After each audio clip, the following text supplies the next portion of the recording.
ఒక్క నిమిషం గౌరవ ముఖ్యమంత్రి గారికి విన్నవించేది ఒకటేనా, మీరు ఏదైతే సిబిసిఐడి వేసారో దానికి గత 10 సంవత్సరాలుగా జరిగిన అక్రమ మైనింగ్లు కావచ్చు, ఇప్పుడు జరుగుతున్న అక్రమ మైనింగ్లు కావచ్చు, అది ఎవరు చేశారనేది అనవసరం. అక్రమము జరిగిందా లేదా అని తేల్చాల్సిన సంగతి అయితే ప్రభుత్వం నిర్ణయం తీసుకోవాలా. సిబిసిఐడి వేసారు, దానికి అభినందనలు. ఖచ్చితంగా ముఖ్యమంత్రి గారు ముందుకెళ్తారని నేను నమ్మకంతో ఉన్నాం. అలాగే చేసింది ఈ 12 సంవత్సరాలుగా జరుగుతున్నటువంటి అక్రమ మైనింగ్ మీద మీరు హౌస్ కమిటీ వేయండి. మీరు ఒక్క నిమిషం అలా హౌస్ కమిటీ వేయగానే మీ విజయమో, లేకపోతే హౌస్ కమిటీ వేస్తే వాళ్ళు తగ్గిపోయినట్టో, లేకపోతే ఇక్కడ బీజేపీ వాళ్ళు మాట్లాడితే గొప్పోళ్ళు అనేది కాదు. ఉన్నది 2 రోజులు. ఈ 2 రోజుల్లో మీరు ఇలాగే గొడవ చేస్తూ ఉంటారు, హౌస్ కమిటీ వేయరు, వారు బిల్లులు పాస్ చేస్తూ ఉంటారు, మీరే అరుస్తూ ఉంటారు. రేపు అప్రవేషన్ బిల్లు కూడా అయిపోతుంది, సభ ముగుస్తుంది. దీనివల్ల ప్రజలకు ఏం లాభం అనేది ఒకసారి ముఖ్యమంత్రి గారు ఆలోచించాలి.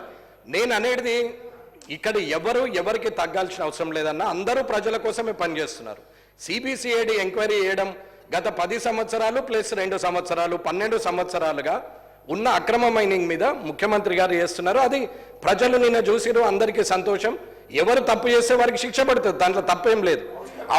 హౌస్ కమిటీ వేయకపోవడం వల్ల జరిగే నష్టం ఏంటంటే ఈ 2 రోజులు కూడా ఇలాగే జరుపుతారు. మీరు బిల్లులు పాస్ చేస్తారు, వాళ్ళు అరుస్తారు, రేపు పేపర్లు అన్ని మొత్తుకుంటాయి, టీవీలలో వస్తుంది. ఇదేనా అండి సభ అంటే? ఇదేనా శాసనసభ?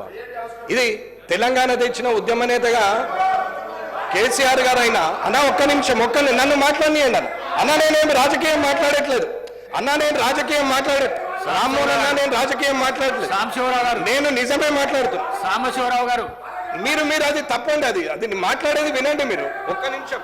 సాంబశివరావు గారు, మీరు అలా మాట్లాడేవన్నీ గొంతు నొక్కితే మరి మేమెందుకంటూ ఉండడం, సాంబశివరావు గారు ఇందులో ఉండడం, సాంబశివరావు ఎందుకు ఇంట్లో ఉండడం?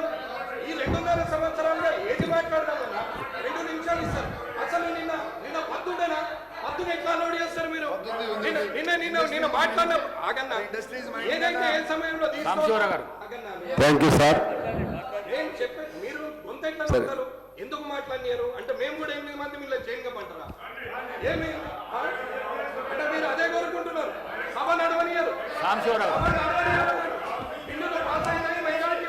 వెంకటరామరెడ్డి గారు రాజశేఖర రెడ్డి గారు ఉన్నప్పుడు కూడా ఇదే మాట మాట్లాడారు. ఆ రోజు వీడియో కూడా నేను చూసే చెప్తున్నా. ఆ రోజు ఇక్కడ ఉండి మాట్లాడారు రేవంత్ రెడ్డి గారు, ఈ రోజు అక్కడ ఉన్నారు ముఖ్యమంత్రిగా. మీరు ఇలా చేస్తే నేను వారిని మెచ్చుకోవట్లా. వారు చేసిన అక్రమాల మీద ముఖ్యమంత్రి గారు సిబిసిఐడి